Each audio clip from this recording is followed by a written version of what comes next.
Congratulations. You have been selected to assist with an emergency staff turnover.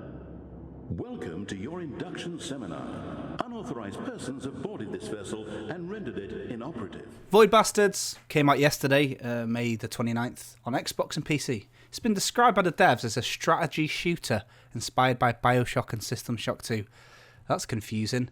I'm Jake Kulkowski, and with me, resident Void Bastard Liam McKelvey is here to talk about the game. Hi.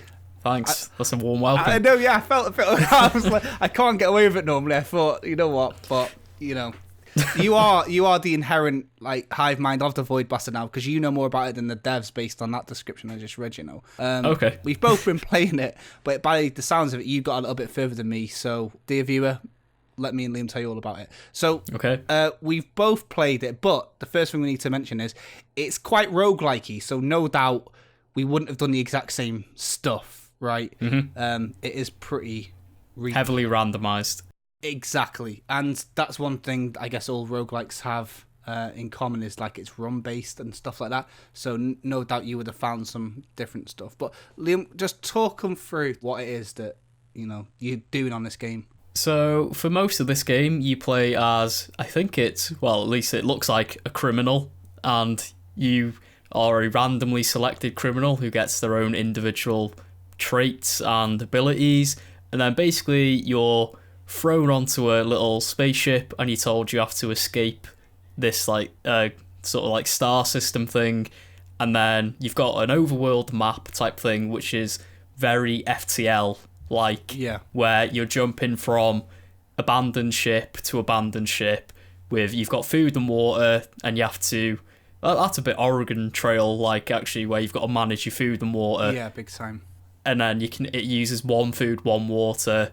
Well, no, one food and one fuel every time you make a jump. But then every time you make a jump to a different abandoned ship, you can choose to dock at that ship and you can board it and raid it for supplies, at which point the game becomes a first-person shooter, sort of immersive sim type game.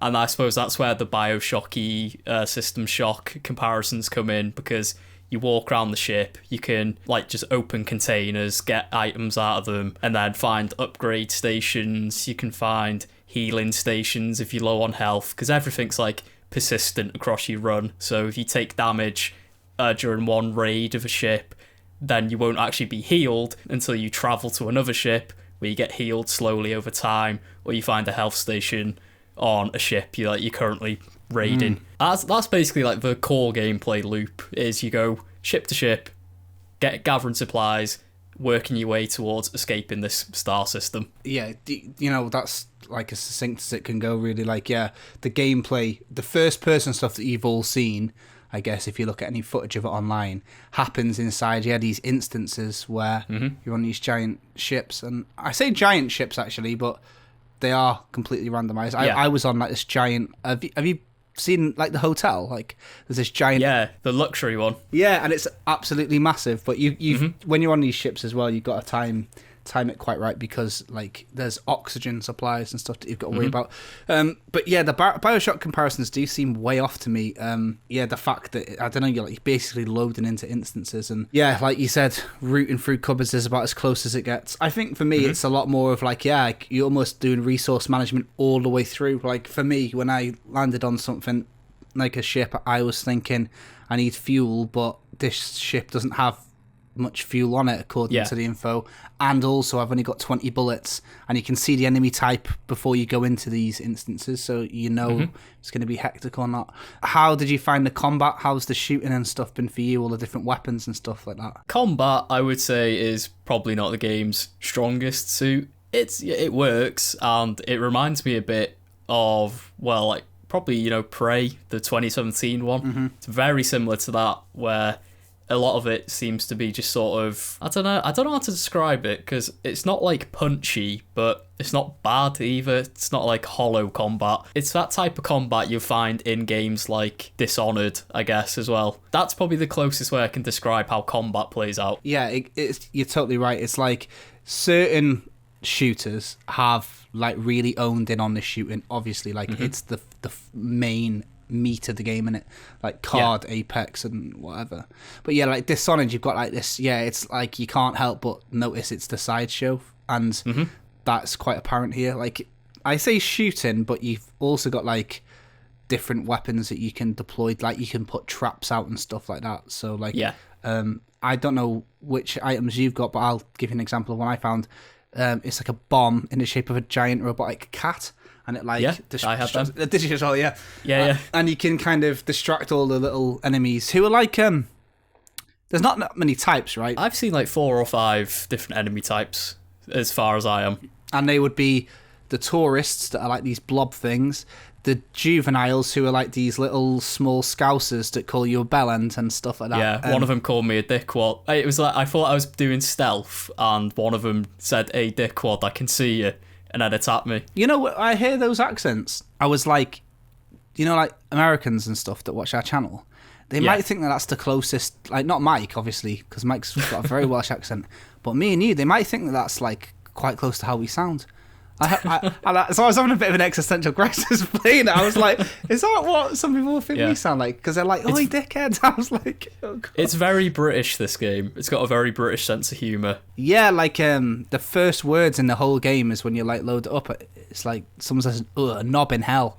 Like, come on, mate. But yeah, the enemy variety types. Yeah, I found like 4 or 5 different ones, and some of them you can't quite kill straight away, right? So. Like I came across one who could like phase in and out if I saw him, and then I figured out you have to electrocute them to get them to stay in place, and then you can shoot them. Right. Okay. So your like zapper thing, that's gonna have different ammo than your pistol or whatever, and you can load yourself out with like I think it's like is it 3 or 4 weapons at a time? You get a main weapon, like a gadget type thing, which is like a grenade or whatever, or the cat bomb. And then you get another like secondary item, which can be like a stun gun or the dart thing, I guess. Yeah, like the little like stealth dart gun if you want to go sneaky. Yeah, so and sneaking really is like a part of this. I wanted to ask you this because I felt it was this way, but I haven't seen anyone else talk about it. I felt like it was quite like stealth and horror inspired, to be honest. I found myself... Oh, for sure. I found stealth got better results than running in and just like blasting away with weapons. I think that when it comes to management of resources, like stealth's the way forward. You can lock doors and stuff like that, like lock enemies in. I sent a couple of enemies out of like the what's it called, like the airlock thing. You know, like everyone knows what I'm about. That one room in space, what kicks you out into space. You know, I found the combat not all that, but I've been really enjoying the menu-y bits, like you're saying. Yeah, me too. I think that's the thing to me that like brings me back. I'm looking forward to getting out of the instances, so I'm like, okay, what's next? Because it's very stylistic. Do you think that the game would be half as popular as it is, if it is popular? I don't actually know because we're covering this like the day it's out, and it, you know. But do you think that it is really relying on its stylistic choices, or do you think this game could still bang as much as it does or doesn't with just regular graphics? I think the art style certainly helps because it is very like old school 1950s comic book sci-fi pulp type thing, and that is probably like the first thing you notice when you look at the game. It is because it's got like in game it's like uses cell shading, I think it is. Yeah, pretty sure I think it is, you know, yeah. And it leans heavily into that. Almost, I don't want to like say it is like Borderlands, but it's that sort of general art style, but a bit more vibrant, not quite as drab. But then I think the gameplay, at least I found, is actually quite addictive. And it has got that one more run quality to it where you just want to... if you die, you lose a character, you're just like, all right, I want to go again straight away. So you want to get your new character and start doing runs again. It has got that quality to it.